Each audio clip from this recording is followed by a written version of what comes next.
my challenge is to think about it this way just earlier. Like we had a conversation with Smitty and Dave, and they're like, oh, we don't have leads. And I'm like, are there any hours being spent in the marketing? Like, they don't have a marketing person, which is understandable. Like, most of us aren't going to have a full-time, like, true marketing person, not an admin that just coordinates the crap you come up with, but someone that actually has marketing experience. There are people in this world that could come into our real estate teams and just create a whole other level than the stuff that we know or we learned. And it's just a huge awareness for me. There's not a lot of leads coming in.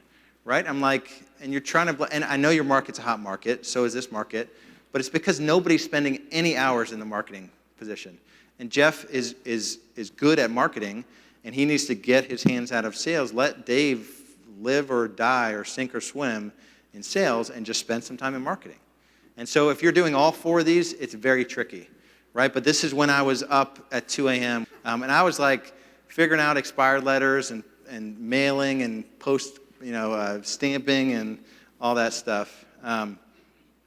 So someone's got to spend time in all of these, and you've got to have distinct roles and responsibilities for all these functions. And then someone's got to count the money. You shouldn't be doing your own books at any point. Even if you're not selling the amount of homes that you want to sell, someone else should be doing your books. It's just not worth it for you to do those because they're not going to get done. You're not going to look at them. It takes if you're doing it on a Saturday, I've had some of you be like, it's totally cool. I do it once a week on a Saturday. I'm like, you really think you're serving your family by spending 2 hours every Saturday doing in QuickBooks when you can hire someone at $30 an hour to do it? Like, oh, yeah, okay. Right, so imagine if you're sitting in this room and you have nobody on your team.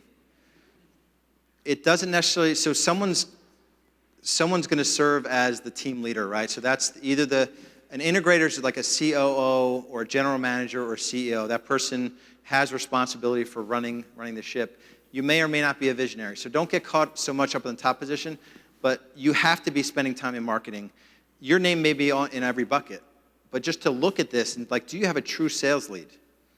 If not, if you're spending time there and Andrew, who's your listing agent, is covering some of the buyer agents, but he's, it's just dysfunctional and it's not going to work. It's not scalable. A good example is, say you have buyer agents on your team and you're the listing agent. So you'd be a listing agent. You could still be the sales lead, but then you have buyer agents and a listing agent under you. So someone has to be responsible for it. And you will have, your first admin is going to probably be the marketing lead, for lack of anyone better because you can't afford it, and the operations lead. And maybe even the finance HR lead.